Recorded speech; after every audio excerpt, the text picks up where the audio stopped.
Close only counts in horseshoes and hand grenades. And razor blades. Ooh. And nuclear weapons.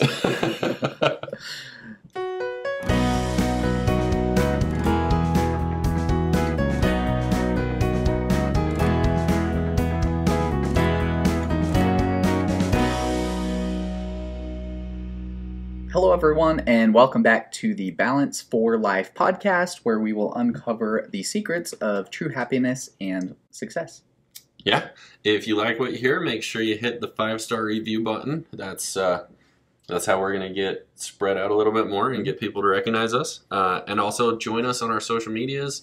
Like, share, comment, anything else they can do on. Yeah. View. Comment. I don't know. Comment, all the things.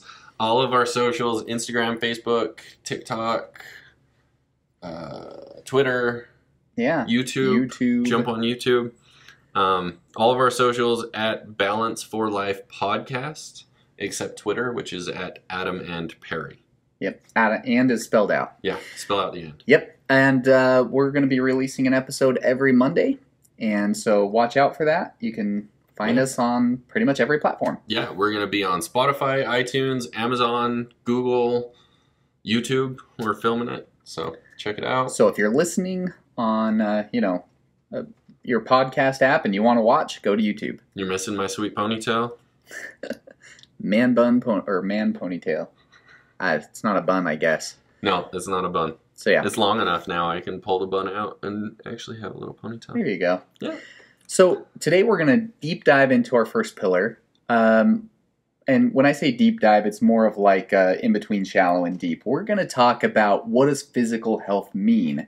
And then we are going to have subsequent episodes later on where we dive deeper into various aspects of physical health.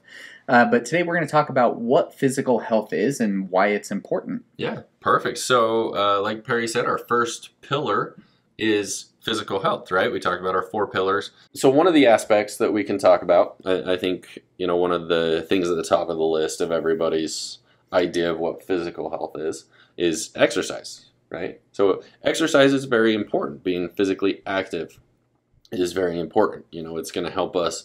It's going to increase circulation, increase blood flow. It's going to release endorphins, right? We talked about those happiness chemicals. And so endorphins are a big one there, where it's going to help us feel better.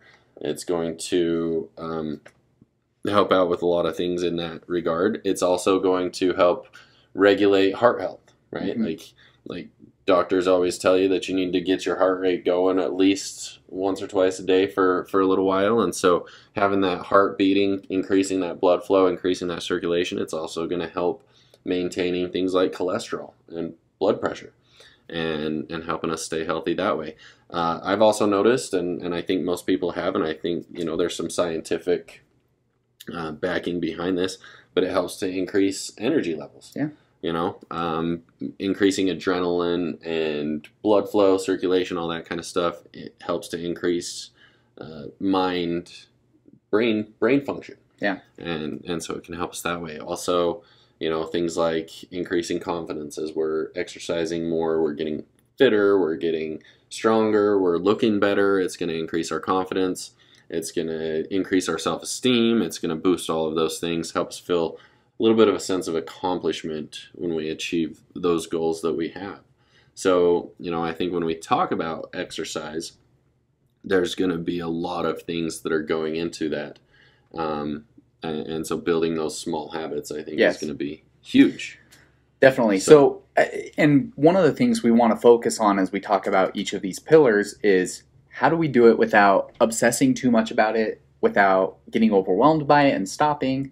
So I want to take a minute and just talk about how do we implement exercise into our lives if we don't like exercising, or if you love exercising, maybe how do you avoid going overboard? Yeah. So, there's a couple of tips that we have that can really help you to improve your exercise in your life. Mm-hmm. And I think a couple of the main takeaways that we have are finding something you enjoy. I really enjoy playing basketball. And so I play about once a week. It's great exercise. I do it with other people, so I get to know people better. It's fun. And I get some exercise doing something I enjoy. Right? But I don't go and run 8 miles every day, which I'm not necessarily saying is a bad thing, but I just can't do that. Yeah. It's not me. Yeah, and I think, just like you mentioned, it's about building habits. It's not necessarily about these grand goals and long-term. I mean, obviously we want to set those long-term goals and we want to have those goals, but it's with exercise, with our physical health, it's more about setting smaller goals and building the habits that are going to overall affect our physical health and our fitness. And so doing the little things, stretching once in a while, taking time out every single day to make sure that we're doing small things. Yeah. And one of the things I think that we need to keep in mind as we're exercising is the return on investment. Mm-hmm. Because you get a greater return on investment, meaning you get more benefit per minute of exercising if you do it about 30 minutes to an hour than you do if you do it for 2 or 3 hours. The longer you do it, it diminishes. Like what you're getting back from it just isn't worth it as much. So, if you can do like a 30-minute to an hour walk or jog or whatever, that's really good for you. Mm-hmm. You don't need to go crazy and do more than that. So if you're the kind of person like me that doesn't like exercising, that's okay. Like, you don't need to exercise 2 hours a day to be healthy. Yeah. A half an hour every day has a really big impact on your overall health. Right. So I think my biggest tip for making sure that we stay active, making sure that we stay on track with our goal of physical health is accountability, right? It's, for me, at least personally, it's very easy for me if I set this goal and I'm by myself, working on it by myself, right? It's very easy for me to say, oh, well, I don't have to answer to anybody. Nobody's waiting on me. I can sleep in another couple of hours, right? I don't need to get up early. I can kind of justify not doing those things that I want to do. So accountability is going to be huge, I think, for a lot of people. And that, things like hiring a trainer or working out with groups or in a class or something like that, or even just exercising with a buddy, somebody that can help motivate you, help push you along, and you can kind of have fun together and build this lifestyle together. I think that's going to be a good thing. So, and that can be a significant other or a friend or a sibling. But I think one of the keys is that they need to be motivated and you need to be motivated, right? You both need to be willing to hold each other accountable. You need to find someone where you're going to feel bad if you let them down, but they're going to feel bad if they let you down. Right. So one of my biggest tips is to make it fun, to gamify it, right? So Pokemon Go. Isn't that the game where people used to walk into traffic? Yeah. So safety alert. Beware of your surroundings. But doing something like that, one of the purposes of Pokemon Go, which I've only played a couple of times, but is to actually go out and walk while you search for these Pokemon to catch. Okay, so it's a way of making exercise fun. Another thing that you can do is like a point system, right? So you can assign a certain amount of points to walking for 30 minutes, lifting weights for 15 minutes. Maybe that's 5 points. And then you give yourself goals where if you get a certain amount of points, maybe you buy some cool new toy that you've been wanting, a drone or whatever, right? Yeah.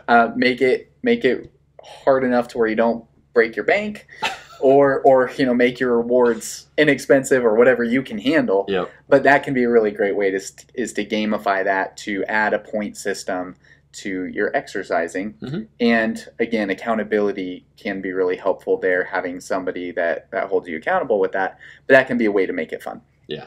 Another really important component of physical health is nutrition. Okay? Absolutely. If you're exercising but you're just eating crap all the time, processed foods, and that's all you eat, your exercise isn't as impactful as if you are trying to have a balance in your nutrition as well. And we're not talking about only eating good foods and never eating ice cream, never having soda. What we're talking about as a balance, having moderation in some of those bad things, maybe cutting back on, for me, ice cream, and increasing the amount of fresh fruits and vegetables and nuts and seeds and the things that our body really needs. Yeah, absolutely. I think it's talking about the nutrients that our body needs, the vitamins, the minerals, things that are going to help with that preventative care, right? I think the saying is an ounce of prevention is worth a pound of cure. And so taking in those things that are going to help regulate your body functions and making sure that we're going to be able to aid in the healthy growth and progress of things like our bones and our skin and our hair and all of those things that are going to protect us. So I think, again, like Perry said, it's going to be a component in that physical health aspect, and it's going to help with the exercise, and it's going to help us achieve these goals. But having that is also going to come back into all of the other things, the mental health, right? As we're losing weight, we're going to feel better about ourselves. As we're cleaning out some of those body systems, I know when I've had like digestion issues, or I've had, heartburn or anything, if I don't feel good physically, it kind of takes a toll on you mentally as well. And it kind of takes away from some of those other aspects. So being in that peak physical condition and feeling good is also going to help in some of those other areas. So, important to remember that we're not talking about the fad diets. We're not talking about cutting things out. We're talking about healthier lifestyle. And it's really important as if you're in the situation where you need to improve your nutrition, your what you eat, that you don't obsess about it or go overboard, right? We don't. Eating disorders are a really terrible thing, and a lot of people suffer from that. And it comes down to moderating it, but not obsessing, right? So I still eat ice cream. I'm not going to cut it out of my diet. Right. But one of the things that Rachel and I are trying to do is buy it less, right? If it's not in your pantry or in your freezer, you can't eat it. So we treat it more like a treat when we go out, right? And then we buy ice cream, of course, for birthday parties and things like that. But if, we just try to buy it less. It's easier to control what you buy than it is, well, for some people at least. For me, it's easier to control what I buy than what I eat. Yeah. If it's there. Yeah. I think another good tip too with nutrition that we can touch on is hydration, right? Yep. One of the things that Emily and I have done is we actually went out and bought some of the 32-ounce water bottles. There you go. Support local. So we bought Owala water bottles. They're local here in Lehigh. But we bought the 32-ounce ones because, common tip from most places is half your body weight. And so I think a general rule of thumb is to start with a gallon. And so I can go fill that bottle up 4 times a day, and I know that I'm getting my gallon of water every single day. And that, proper hydration is going to help in increasing the function of all of those digestion processes, as well as, overeating. It's going to help prevent some of that overeating. When you fill your stomach up with water, you're not going to be able to eat so much. So yeah, and again, you don't want to drink too much water. You actually can, right? You can drink too much water. So yeah, a gallon, half a gallon, right? Most people don't even get to a half a gallon in a day, I don't think. So start small, slowly increase it. If you're doing a gallon a day, that's probably good. One thing I noticed about half my life ago, when I was about 18 years old, I started to actually drink enough water for the first time in my life. And I noticed that I actually started getting thirsty a lot more often. And so, instead of not being thirsty ever, my body actually knew how to tell me that I was thirsty because I was drinking the right amount of water. So, and that only took me a few days. I think it was about a week or two of drinking enough water, and I don't even have to try to drink enough water now because I get thirsty. And so I drink to quench my thirst, and then I end up drinking enough water.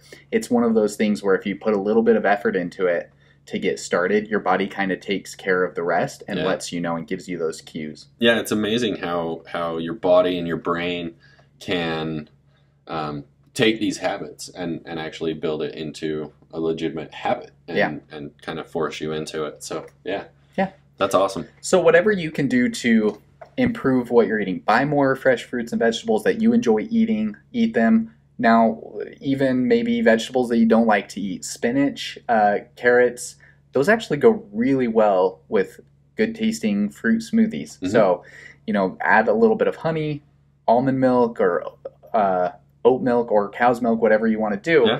And you add banana and blueberries, strawberries, whatever you want to add to your smoothie, you can add a handful of spinach to that and not even taste it. Yeah. Add a few baby carrots or one, regular carrot to that, and you're probably not going to notice.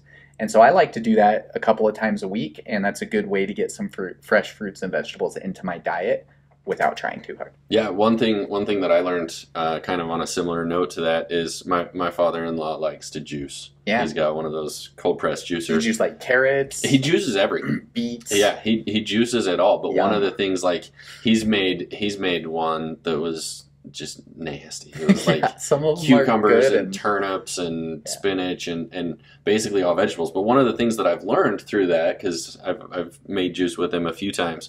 But one of the things that I've learned is berries will cover up almost any other taste. You can have straight carrot juice, and it's not very good tasting. I actually like straight carrot juice. But if you add a handful of blueberries or blackberries to that, it almost completely covers up the carrot juice taste and tastes sweeter and tastes better. So apples are great for juicing. Apples are great.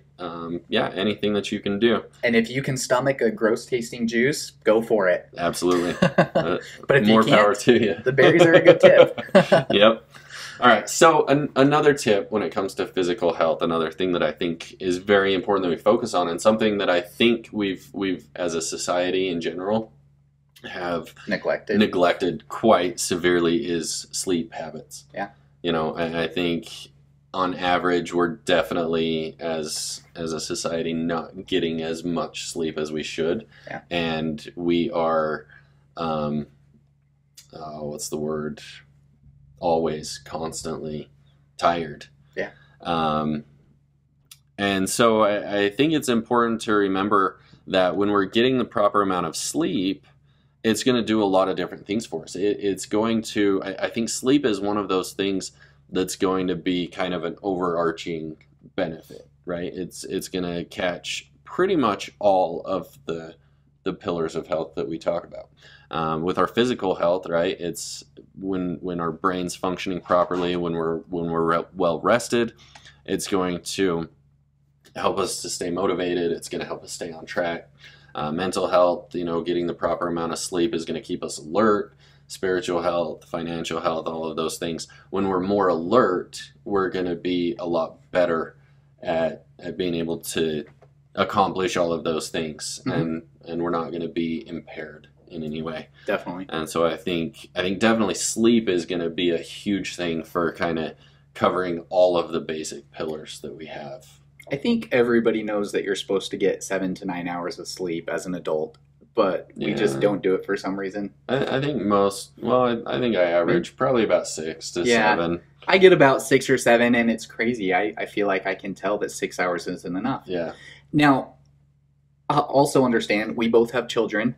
There are periods of your life where you actually cannot get enough sleep because you have to get up and take care of a baby. Okay, so sometimes there's nothing you can do about it. There are some things, and we'll go deeper in a future episode. There are some things you can do to help with that. Little cat naps.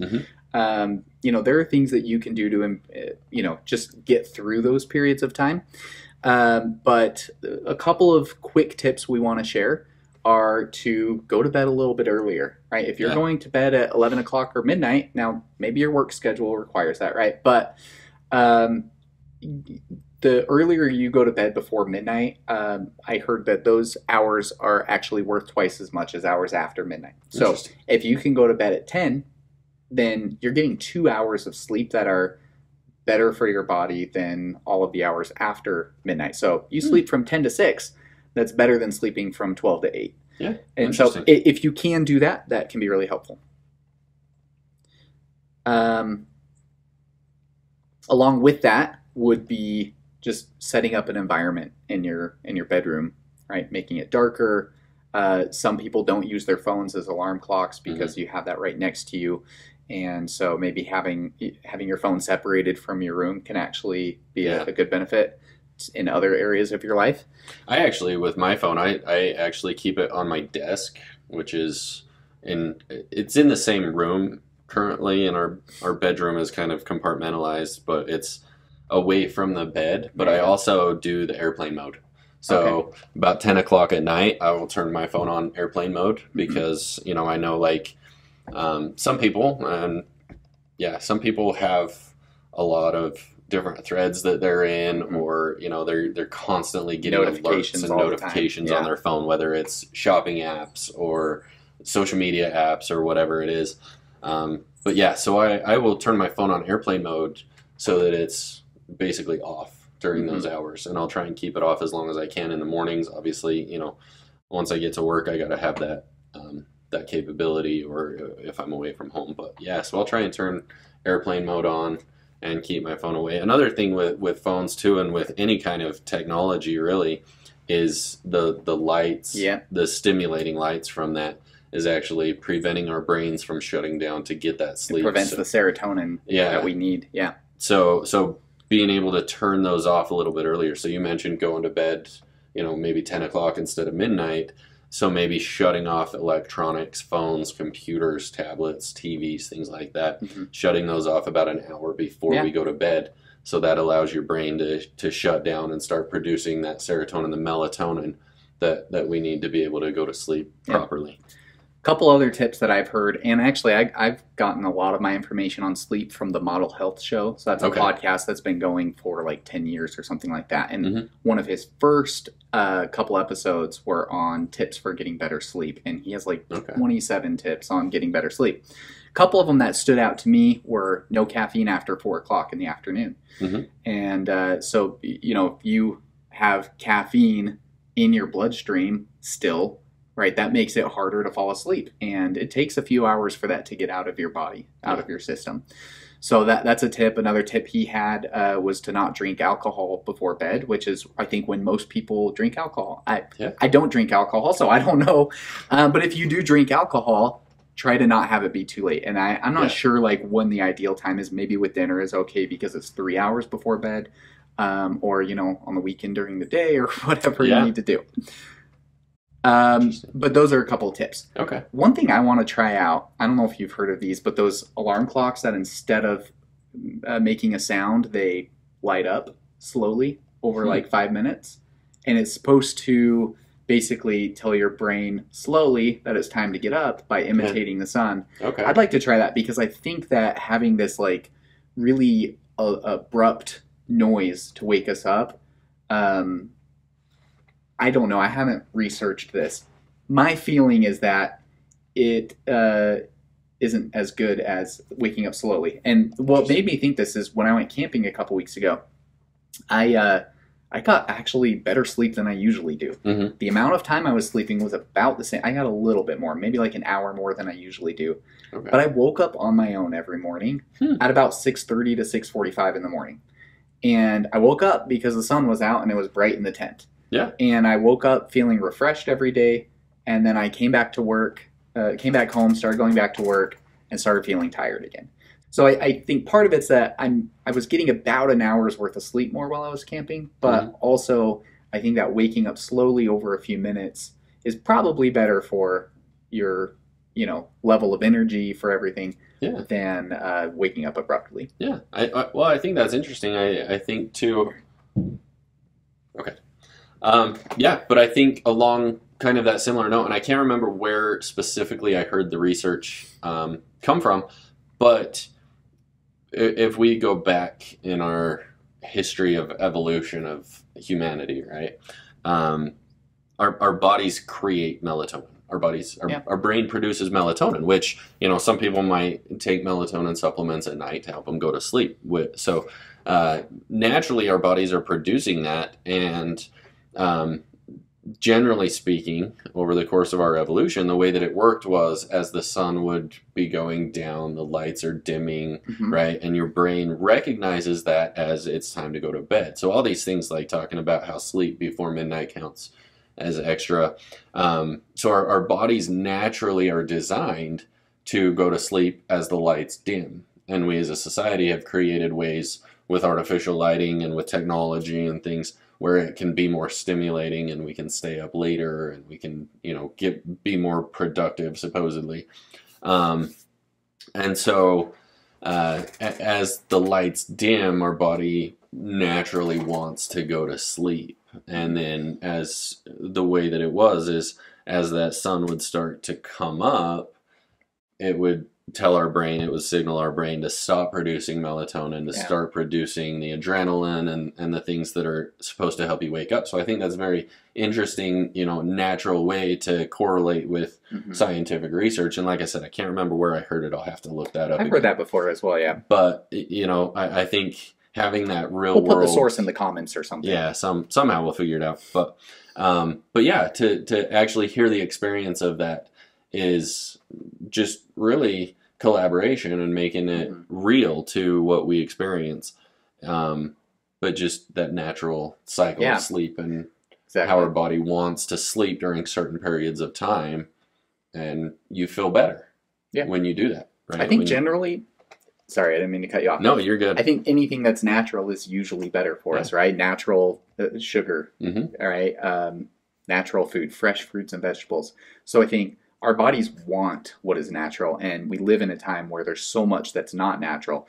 And I think that's okay to a certain extent, but we need to try to preserve as much as we can of the natural so that our bodies function the way that they're supposed to. Yeah, absolutely. Because again, when we go back to... our bodies are functioning properly, and the natural progression, the natural evolution of our bodies, not only is it going to keep us more physically healthy, but it's going to, boost the chemicals that are going to help with our mental health and our spiritual health and our financial health as well. So definitely. I think bringing it all back together, it's really just benefiting all around to be more physically healthy. So I think our last section of physical health that we'll touch on briefly, and again, we're going to dive deeper into each of these in future episodes, but it is hygiene. And hygiene is one of those things that I think a lot of us just kind of naturally do at least an okay job at. Yeah. Showering every day, right? But hygiene is really important for, preventing diseases and all sorts of problems that our bodies can have. So, we're talking about your overall hygiene, right? Right. So one of the things, maybe a little tidbit that I'll share on that is your dental hygiene. One of the things that I've learned, because I have a tooth that I broke in half when I was younger, and I've had to have it pulled because I had an infection and have an implant and a crown put in. So one of these front teeth here is fake. Interesting. And one of the things I learned by going through that process of having to get that tooth pulled is that because your teeth are so close to your brain, those infections can cause serious problems. And so, brushing twice a day, flossing once a day, those are things that actually can help prevent problems with your brain, right? Yeah. Which, well, and to kind of solidify that even, me and Emily have gotten really interested in our family history. And she's had some serious mouth issues and had to have a couple of root canals, and she has very good dental hygiene. She brushes twice a day and flosses and all that kind of stuff, but just genetically I think she's predisposed to some infections and things like that. And so one of the things that we learned is I can't remember where it was in her line. It was a great grandpa or great grandpa, I believe, but that was actually what took his life, was a tooth infection. Yeah. It was a tooth that rotted and got infected, and that infection is what killed him. So yeah, it's absolutely true with how close that is to your brain. Those infections can cause serious damage. Yeah. So fortunately, we have amazing dentists nowadays, and we do have a lot better tools to take care of our teeth. Absolutely. And just our hygiene in general. But hygiene is also an important one, and we can dive deeper into that. Yeah. I mean, as far as hygiene goes with showering and controlling those things, it's going to, like you said, it's going to help prevent diseases. It's going to stop the growth of that bad bacteria, and it's going to remove all of the dead skin cells and hair cells and things as things just naturally are progressing and evolving. It's just going to help that natural process. So, and, I think the biggest thing with hygiene, too, is nobody wants to be around you if you smell bad. Exactly. Nobody wants to hang out with the smelly kid. So, speaking of, I think that it's my shower day today. Oh, perfect. Well, then let's finish this up and let you go get your shower. So, so we always have a weekly challenge. Yes. And our weekly challenge for this week is to drink a gallon of water a day. Now, if you feel like a gallon's too much for you, do a half a gallon or 3/4 of a gallon, right? Do 100 ounces or whatever you need to do. So just, gallons a day is our challenge. Drink more water. That's easy for me because I do it. Yeah. Already. So, but that's our challenge for you. Yep. And again, thanks for listening. Hopefully you've taken something from this. Hopefully you've learned something or gained something, or even just, the sheer entertainment of what we can bring to the table. So if you have gotten something from today, please share, like, comment, subscribe, hit the 5-star review button. Those are all the ways that we're going to grow as a podcast and that we're going to reach the maximum number of people that we can. So, and join us next week. We will be talking about our second pillar of health, mental health. Oh, perfect. Well, thank you. We'll talk to you later. See ya.